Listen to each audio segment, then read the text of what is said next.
Arestado ang dalawang hinihinalang high-value individuals matapos masakote sa isinagawang buy-bust operation sa Barangay General Paulino Santos, Coronadal City, South Cotabato nitong gabi ng Mayo 20 taong kasalukuyan.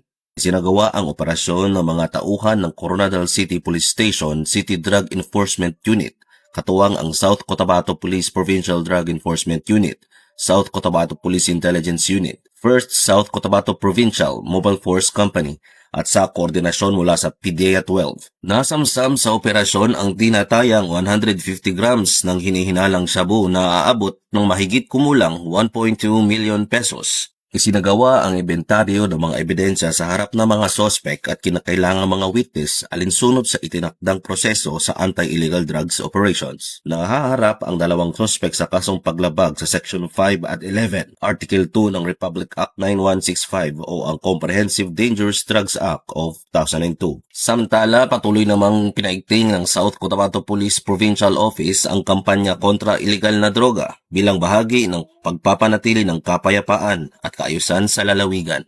Mula dito sa Police Regional Office 12, ako ang inyong PNN Correspondent, Police Corporal Jose Doliano III, alagad ng batas, tagataguyod ng Balitang Pulis.